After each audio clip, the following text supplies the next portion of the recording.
We are back with registered environmental health specialist Josh Jordan of the Forsyth County Department of Health, and we're taking your questions about what health inspectors do, how you can make a complaint, and anything else you want to know. There's the number that's at the bottom of your screen. All right, this person's asking, is it law that all employees need to wear gloves? Hey, it's a common question we get. The short answer is no, not all employees have to wear gloves. There's other suitable methods, using utensils, those types of things. In some instances, like a pizza place, they're going to be assembling a pizza with their bare hands. However, it is a cooking step afterwards, and so we allow that as well. Okay. All right. What about over the next week or so, we're going to be going to all kinds of festivals and stuff. There's going to be all kinds of food trucks and things of that nature. How are they graded versus how restaurants are graded? Well, that's a great question too. And when we have what we call temporary food events, like your fairs or your carnivals, things like that, most of the time there's a separate permit that's issued to those folks, and we have a team that will go out and do an inspection. So sometimes it's a little bit more relaxed as far as the setup. So you might see people in our tents or things like that, and not under a brick and mortar building. However, the basis of the inspections are the same. We want to make sure we have safe food, properly kept cold and hot, and that we're handling the food right, and the employees are well as well. Okay, so if we see the grade, we should be looking for a grade at every single food truck as well.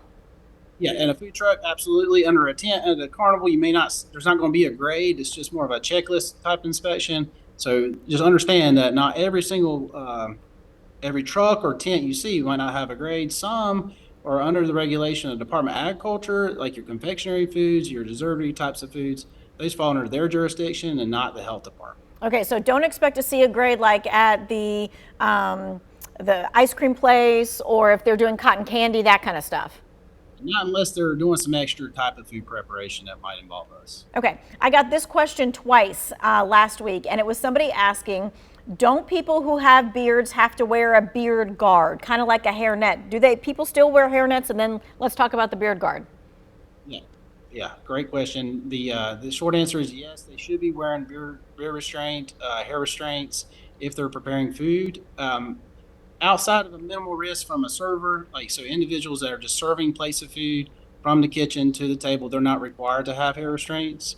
But in general, folks with beards should have beard restraints on. Okay, and if the person was saying, I think they're supposed to have them, and this restaurant doesn't make these people do that. So if they see that, what should they do? They should reach out to the local health department and let them know what they observe, and let the individual inspectors assign that location go make a visit and have a discussion with them what's needed. Okay, should you ever talk to the manager about it, or should you just go straight to the health department? Absolutely. If you feel comfortable speaking with a manager and letting them know what your concerns are, I encourage that. And most managers are receptive to hearing that because they want to make sure that their customers are happy. So yeah, I do encourage that if you feel comfortable. Okay. This person's asking, can you have fake nails while working in a restaurant, or can you wear nail polish? So in the FDA's food code says if you have nails or nail polish, then you should have a single-use glove that covers those when you're preparing food. So if your duties are to prepare food, then you should have single-use gloves covering those nails and nail polish. I will say that some restaurants or food establishments make it their own policy not to have those things. So we get a lot of calls from employees saying they have problems with that. Or you say we can wear nails, but my boss says you can't. Well, that's on your boss to make that decision, not us. Mm-hmm. But can the boss actually say that?